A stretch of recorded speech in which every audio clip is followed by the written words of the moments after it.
It is kind of cool that you can play Sonic on the Game Boy Advance. But let's be honest with ourselves. It sucks. What if I wanted to play the original game on original hardware? Ooh, then play on the normal Sega Genesis. Yeah, well, I don't know about you, but I don't think this is very portable. It doesn't have a screen. I give you the Sega Nomad. Yeah, Sega actually made a second handheld. The first handheld being the Game Gear, obviously. Not many people know that they actually made a second one, except instead of it taking its own games, it just took Genesis games. All the Nomad is another thing that Sega tried to keep the Genesis alive. And, well, over Japan, they made this thing called the Mega Jet. So, it's a controller of the Genesis inside of it.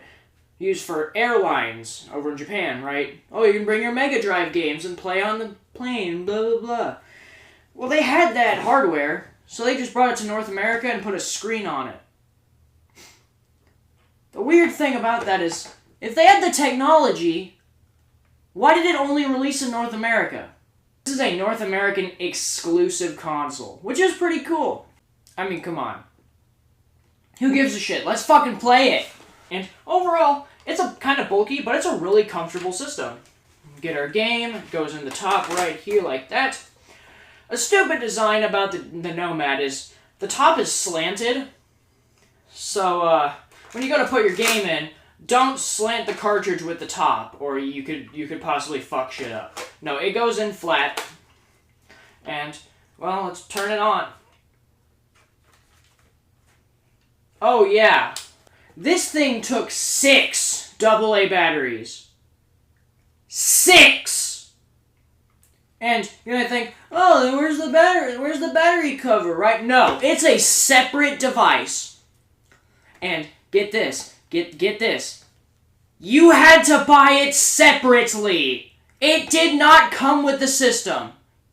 You had to go out of your way, go to the store, spend an extra however much it was, separately. On top of how much money this fucking thing was? What the fuck? Oh, it's because you could buy a rechargeable one too. You could buy a rechargeable for the Game Gear. And the Game Gear had AA slots in the thing. I would have one. But they resell for like $100. $100! For a battery thing, for a battery holder, because the Nomad couldn't have its own inside of the system. We do got a solution, though. You can plug a Genesis Model 2 AC adapter into it. But that doesn't make it very portable now, does it? Having to be strapped to a wall. Okay, let's just get the power cord from our Sega Genesis so we can plug it into our Nomad. Yay, our Nomad works now. Kind of. What do I mean by kind of? Well, the screen fucking sucks. Which kind of makes sense because this came out in 1994. And LCD screens weren't really good like they are today. AV plug that there's on the top? Yeah, let's plug that in. Hey, look!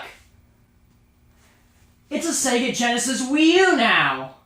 I'm glad they added it, because they didn't need to, but it was a good idea. This is weird. You got the AC adapter and an AV cable plugged into the Sega Genesis Nomad. I might as well just use a normal Genesis! What, you really think I was actually gonna throw this? I can't afford to throw this. Also, apparently, the Sega 32X doesn't work with the Nomad. Considering I have both of them, we could try it. It fits. Looks obnoxious, but it fits. There's just one problem. You can't plug in the cord to get this to work. So, okay, so let me try and explain this. In the same year, Sega makes a 32X add-on to make the Genesis more powerful. Oh, yeah, but they also release a portable Genesis. So it's like, hey guys, we're gonna upgrade the Genesis so it works better.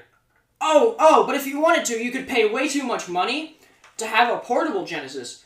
But these aren't compatible.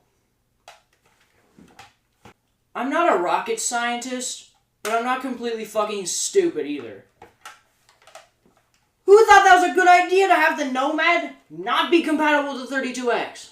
It's obvious why it's not compatible with the Sega CD, but that wasn't the future of Genesis. No, the 32X was the future of Genesis.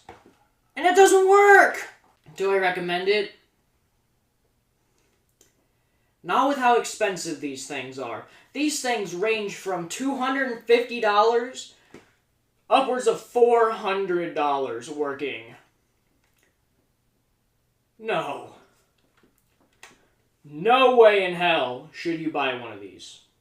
Unless you're a collector like me, and you want a really badass shelf piece.